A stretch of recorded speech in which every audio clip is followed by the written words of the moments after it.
Hi guys, hi loves. I am back. I'm coming to you trying to get back in the horse, trying to be able to sit and um, get back in the swing of life.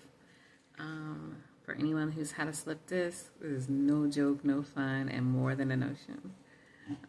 But while my body's relearning what it's supposed to do, life goes on, and I want to continue on. And look, don't worry about my fresh wash and go, first little fresh wash and go that I did myself. Because, we still got to be clean in this process of healing. And then I'm also representing my alma mater, TSU Tigers, the alma mater times 3 in Nashville, Tennessee. So proud of my school too. But in the midst of this healing journey, I still want to continue to expand my mind, and I welcome you to come along the journey with me. Today, we're going to talk about the 5 pillars of emotional intelligence. I urge you, if you have any questions or comments, to go ahead and put them below. We can discuss openly. We're all adults. We can discuss openly. We can use scenarios and situations to evaluate how we think it's best to handle this type of situation, because our goal here is to grow. Our goal here is to grow emotionally, to grow our critical thinking skills, to use emotional intelligence to identify and circumvent challenges. And oftentimes that emotional intelligence is key, even when it comes to dealing with different cultures. And so if you just stay in your box, you don't expand your mind or your exposure to other cultures, you tend to have this implicit bias or subconscious bias that you don't know about, that you haven't acknowledged, you're not willing to address. And that comes from, you've heard all the several people say, oh, I have a black friend, or I have other friends other than, my culture, but it might be one, and it might be from childhood, or it might be an acquaintance from work. And really, they've never had a conversation deeper than, hey, how you doing? How's your day? Okay, good. What you having for lunch? But we can't get to know each other as people, as cultures, as individuals, if we don't purposefully look to expand our emotional intelligence. And that's what I'm looking to do here. I've been to many cultures, been all over the world, and travel, as frequently as I can. But even in the midst of that, there's still some nuances. And if you see me jump or jiggle or gyrate or something, it's just I'm trying to figure it out. But like I said, it's time to get up, get going, keep moving. My motto is forever forward motion. And whether I'm moving slow, one step at a time, or running a rat race, I believe in keep moving. And versus choosing to wallow in self-pity because of my current physical situation, I'm going to choose joy. I'm going to choose Jesus, and I'm going to choose to keep going. Forever forward motion. Okay? Let's pop in. Let's go. We got about 15 minutes, or now maybe 10 minutes, so let's see what we can get done. More on the 5 pillars of emotional intelligence. We looked at the 5 pillars of emotional intelligence: self-awareness, self-regulation, motivation, empathy, and basic communication / people skills. But how can these things really improve our lives? We've seen some examples, such as improving the climate and productivity in the workplace. And we know the same emotional intelligence is required in other areas of modern life. So let's take a closer look at emotional intelligence outside of the workplace. We've mentioned emotional intelligence in the home. Besides the workplace, emotional intelligence is most important in the home. Only the fact that so many daytime hours are spent in the workplace, and that it's a place of frequent action and crisis, make the notion of emotional intelligence so important. But the home is really no different. Interpersonal conflicts, unexpected crises, matters urgent, time related, and important goal related arise constantly and need to be managed. I'm going to read that again. It's a little broken up. Interpersonal conflicts, unexpected crises, matters both urgent and important arise constantly and need to be managed. In the midst of that, behind the word urgent, it says time related. I need you to pick up the kids by 7. I need to stay late to work till 8. Can't feed you. Important, goal related. We'll talk more about goal relations in the future, but being goal related in the family is very important. If both of you are focused on your goals, you spend less time focusing on every minute detail of your partner, I believe. And that's going to allow you to reach your goals with less conflict. Whereas if you are constantly micromanaging your partners, they don't get an opportunity to grow authentically and at their own pace, as well as you're so busy tripping over your own feet that you can't focus on where you need to go. You can't see the path in front of you. So those two things, being time related and goal related, those are things that arise when it comes to in relation to the home. When children are in the family, this is even more important. Children have less emotional intelligence, and it's up to their parents, the team leaders, to manage their emotions well. If not, the damage can be severe and far-reaching. A child who does not learn emotional intelligence may grow up to be an adult who lacks it as well. It's up to the parents to raise an emotionally intelligent child. And to do that, they must first be themselves emotionally intelligent. A good parent, like any true leader, leads by example. There's also the very practical matter of running a happy home. A home in which children are fighting with each other, parents are fighting with each other, or parents are fighting with the children is not a happy home. The children will be raised to behave. The children will be raised to behave that way as adults and to raise their own children in a like fashion. If this sounds like your family, know that you can break that cycle now by improving your emotional intelligence and then increasing the emotional intelligence of those around you through guidance, education, and emotional intelligence. Since stress and anxiety have such determinable effects on one's physical and emotional health, it's important to note the connection between emotional intelligence and physical or emotional well-being. Lack of emotional intelligence allows stress and anxiety to flourish. Ooh, speak that. Lack of emotional intelligence allows stress and anxiety to flourish. And they've recorded effects on sleep and eating patterns, causing malnutrition, weight gain, and depression, which can lead to substance abuse.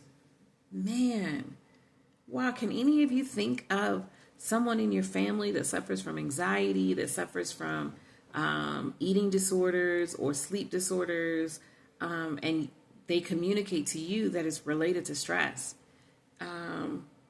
So this is telling us that if we can learn to be more emotionally intelligent, we can master, learn, better control, how we respond to things so that it doesn't create an adverse reaction on our physical and emotional well-being.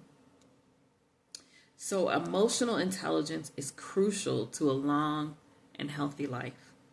Emotional intelligence also has existential benefit. The existential questions of identity and purpose are best approached with emotional intelligence.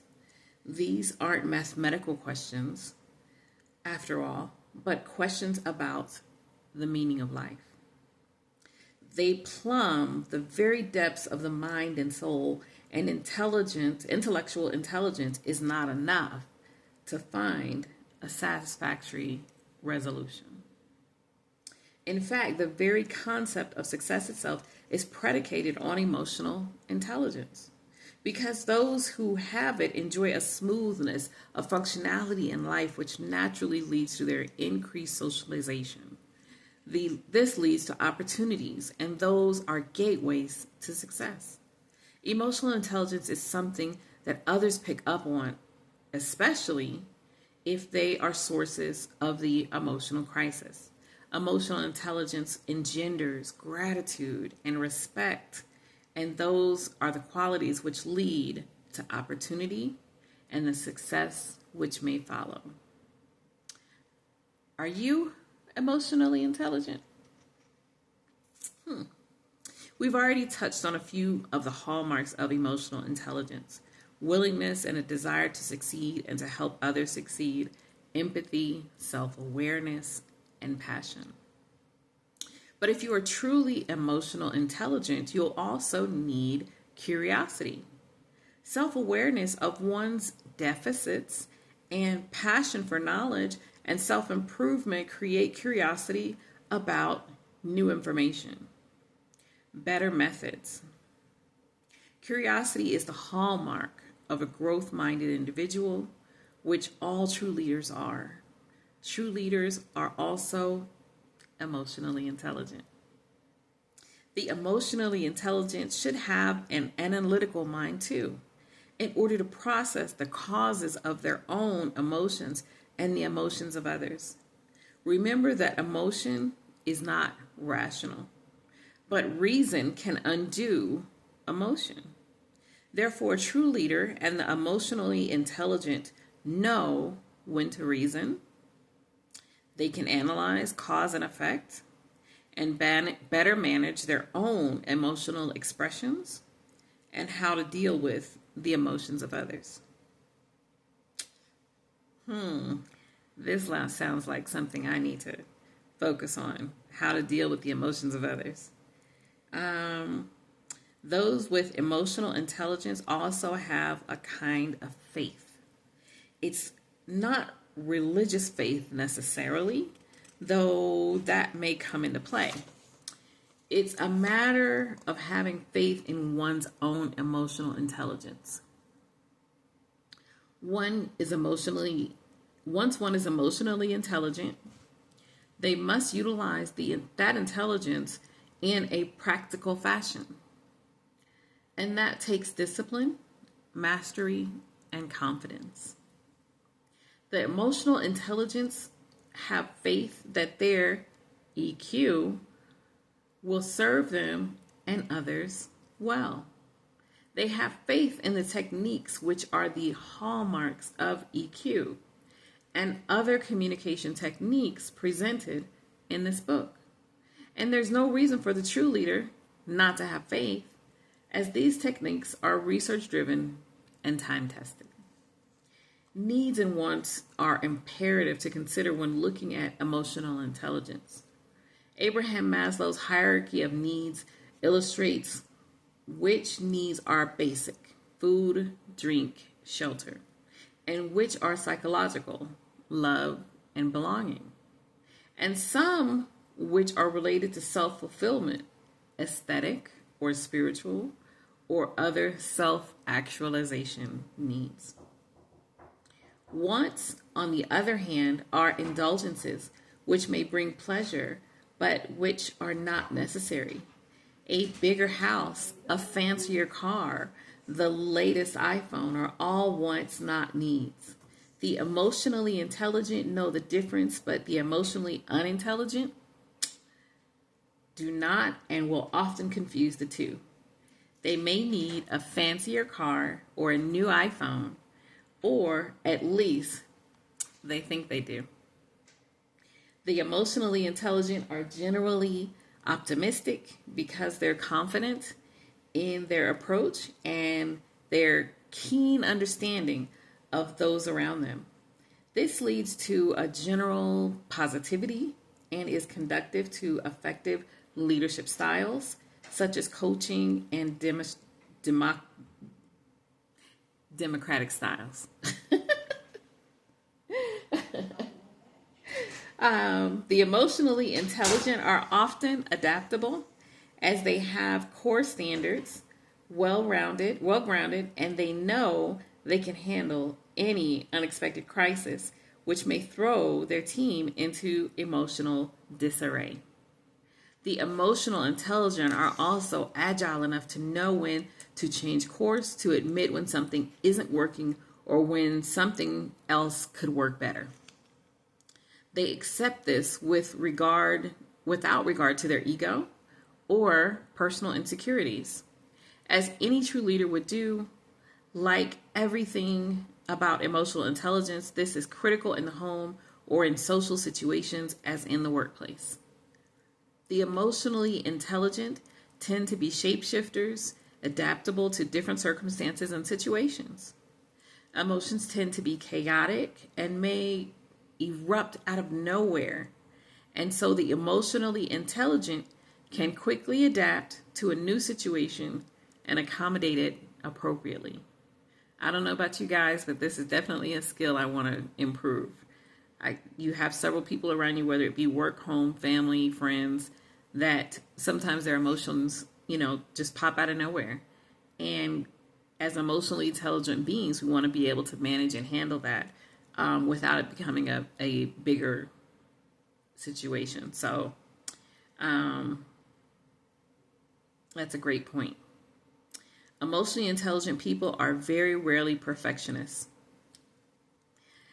Generally, growth-minded individuals, those with emotional intelligence, realize that perfection is rarely attained. So true. And that to be a perfectionist is to suffer from overthinking, negative self-talk, and a fixed mindset, which are all antithetical to emotional intelligence, which are all antithetical to emotional intelligence. They're generally grateful. The emotional intelligent have prioritized what is important: health, strong social ties, which I call a tribe, self-actualization, and what is not, material wants or ego gratification. So there's grateful for what they have instead of desirous of what they don't have. This is especially potent in family and social and workplace situations, but it's also crucial to the individual and their inner peace, though it's not what we're focusing on here. The emotionally intelligent don't seem to get easily distracted. Once again, it's about priorities. The emotionally intelligent know what's important, what they should stay focused on, whether it's a task at hand or the emotional tumult of a coworker, a team member, or a family member. Okay.